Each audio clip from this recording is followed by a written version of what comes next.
So this is July 24th is the birth anniversary, 99th birth anniversary of Chari.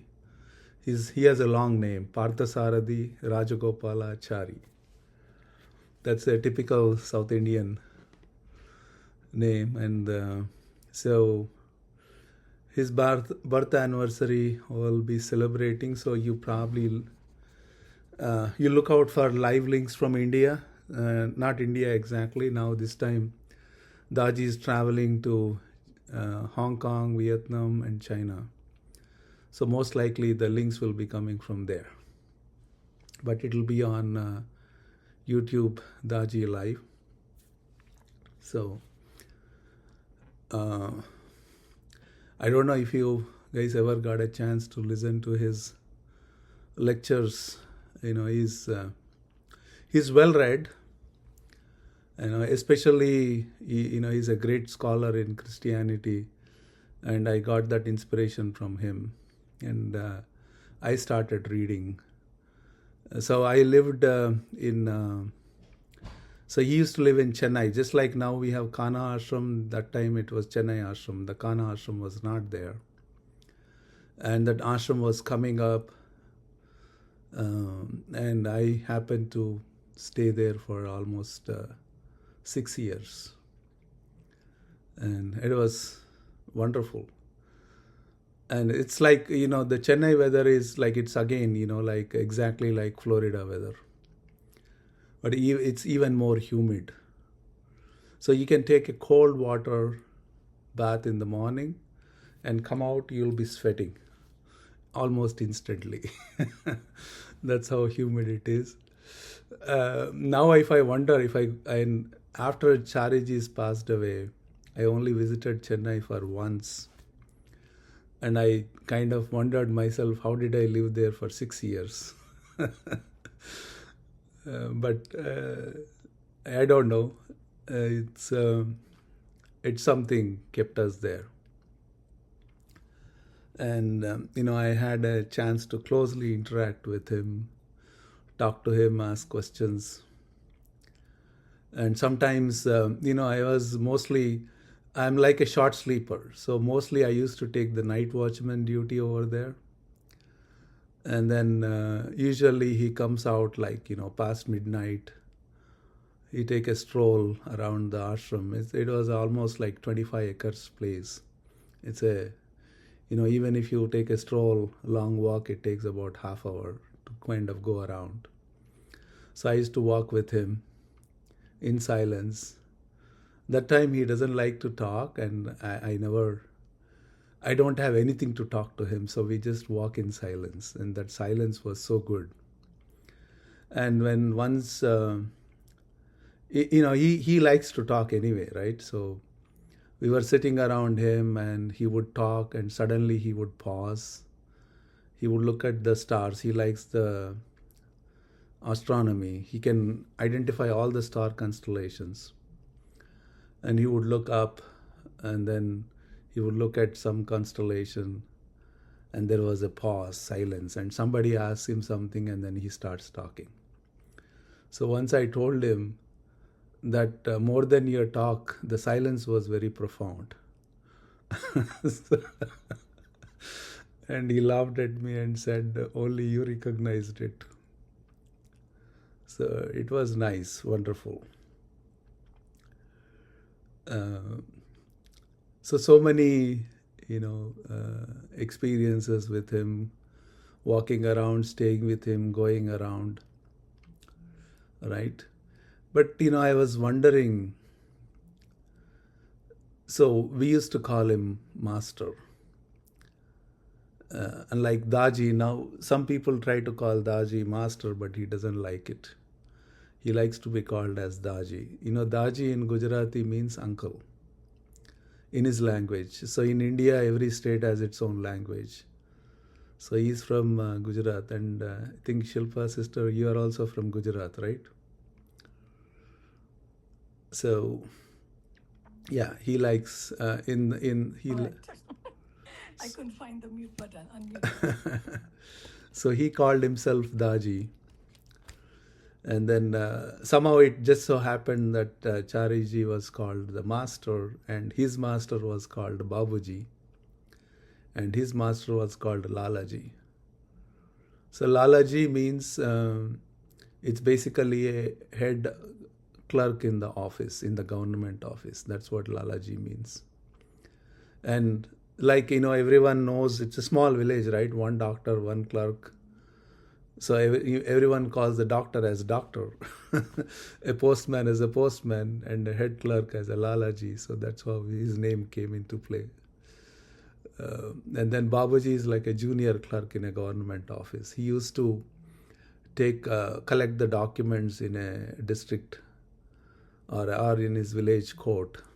It's a very small position, even from a government level, the smallest, right? So, but he has realized the real essence, and he has come up with so many techniques which we are practicing today, Babuji. And then Chariji, being a management guy, he was almost a CTO. Just like, here we have that company called 3M, right? A similar company like 3M in India. He was almost in a number 2 position. So he was a management guy, well-read, traveled across the world, right? Even before he became the successor for Babuji. So he is the one pretty much expanded this organization worldwide. He worked relentlessly for almost, 30 plus years as a master, and then gave number of lectures. So now the question is, who is a master? So, right? So how should we be looking at the master?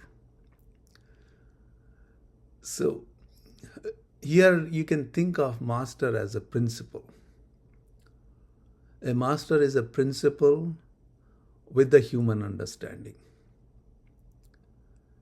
That's why, Jesus called himself as Son of God, because he is the principle with that godly essence in it, and he is a human who can understand human situation.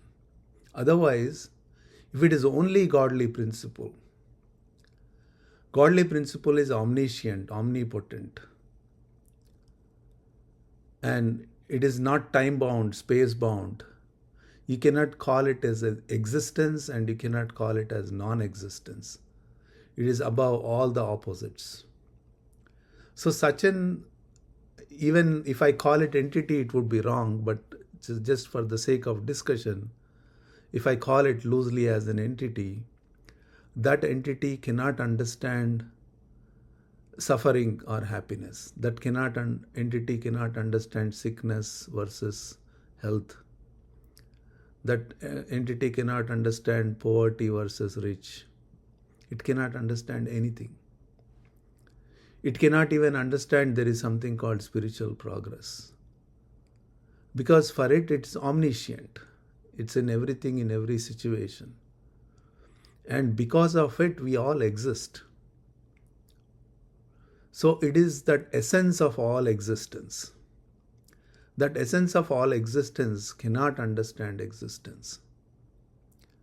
But this whole existence can operate because of that essence. So here there is no denial of it or acceptance of it or believing in it. But for me to help me with this human situation, I need someone, the divine principle, who can interact, understand at my level as a human. So that's why, the need for an existential master. So that's why Babuji said, you should always have that entity which is living in your time. The past is gone, it's over. So we needed someone who is here in the present moment, who can guide me, take me, understand my spiritual progress, and work with me so that I can also become that higher essence. So that is the role the teacher is trying to play. Or so that is the capacity with which the teacher is working or the master is working. So our role is to kind of take that help and progress. So here if I say, oh, I believe in my master, it doesn't mean anything, really. If I'm not ready to take that help, if I don't prepare myself to take that help. So that's why the message of Daji, for this birth anniversary celebrations is about the soil and the seed. Unless the soil is fertile, the seeds which are sown by the masters are not going to sprout. So our role is to kind of make our ground fertile. And what to do for it? Nothing much, basically. Understand why the purpose of the meditation. Practice as prescribed as much as possible. There is no rigidity here. Even in understanding also, there are so many things in heartfulness were never explained in detail with clarity. They only gave the framework for us to explore. That's why if you ask who is master, there are already 200,000 people who have practiced at least for 10 years in this organization. You go to all those 200,000 people, each one will have their own definition. You ask them what is transmission, each one will have their own definition. You ask them what is cleaning, same thing. Meditation, same thing. Because the framework is given, but nothing is defined in a sense, they never solidified it, they kept it open. So each one with their practice can grow their own understanding, their own path. But the framework is given, the guidance is given, the guidelines are there. So guidelines are not an imposition, it's a guideline. For us to, use it as our situation permits. So there is no imposition. That's why there are no do's and don'ts prescribed by heartfulness. Because each one should understand what is the right thing. So he said only a matured being is qualified for spirituality. If that matured being has to be told what should not be done, then there is a problem. And there is a big problem. That means they don't see the value in this spiritual progress, right? So you will find all kinds of people in this organization. Each one is different in their own way, right? But yet, we are all coming together to come and meditate and see some change, internal change, and that inner maturity is growing, consciousness is expanding, and the highest cooperative force here is the master in the form of transmission. So every transmission is like meeting that higher principle. Here, it's not Daji, it's not Babuji, it's not Lalaji, it's not any individual when it comes to the transmission. Yes, as a person is existing, but as a principle, it is not the person we are looking at. So that's why here there is no form of worship for the master. We don't worship. We literally make use of that essence for us, for our own growth. So the devotion, in last session I was doing the maxim 2. I was trying to define this. What is devotion? Devotion is to working towards the cause when we see the value in it. It's like the mother taking care of the child, ensuring its growth, ensuring it's turning into a good human being, which can help the society, right? Mother is putting all her life into it. So a mother is devoted to its child, its child. Why? Because it sees the value, potential in that child. Same thing when we see the potential in this higher essence, and it is being part of us already. It is not something new coming in. There is no new higher potential is put into us. It's already there. Once we see the value, we can bring it out into our lives. To me, that is devotion. To work for that cause, to bring our own inner potential into our existence is the devotion for spiritual growth, in my understanding. It is not that, oh, I am very devoted to the master, I am very devoted to heartfulness. It doesn't work like that. Some people say, oh, I love my master. But why? And how? It's like this. When my dog is teaching me, this is our first dog. So when in the morning, before I go to work, I iron my clothes. While I'm ironing my clothes, it brings all his toys and puts it around me, thinking that I'll get attracted to those toys and then I'll play with him. Like that, we are also doing with God. We're trying to put all our toys in front of him and thinking that he would be attracted. So one of the toys is belief, one of the toys is love, so called. But in a higher state, the love meaning changes. Love is being, it's not an act. Everything becomes a being and not an act at the higher state. It's not an emotion, So we use emotions like those toys, which my dog is bringing to me to attract my attention. But am I really thrilled with those toys? No, only my dog is thrilled. It is thrilled if I throw it and it will do the fetch, right? So we want to play the fetch, but we don't want to become that essence. So spirituality is really growing above our situation and work towards that growth. And that is devotion and that is progress. So, and let the master play his role and then we play our role. And that's it. So when we cooperate, work together, cooperation means working together. When we work together, something wonderful comes out.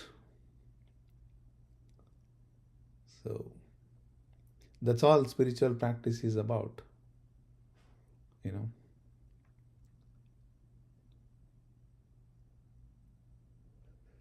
All right, so any comments, questions? And the way to cooperate is do the prescribed practices, correct?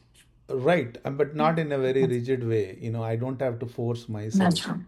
So let it come to us naturally, work on it.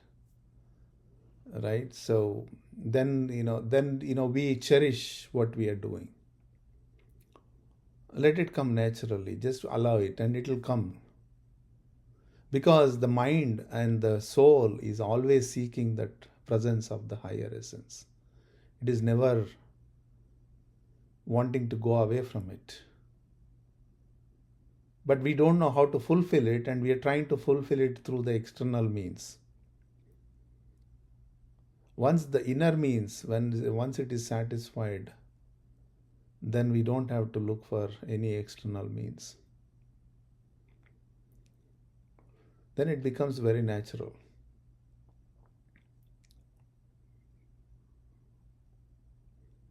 Right. So, all right. So let's get into meditation.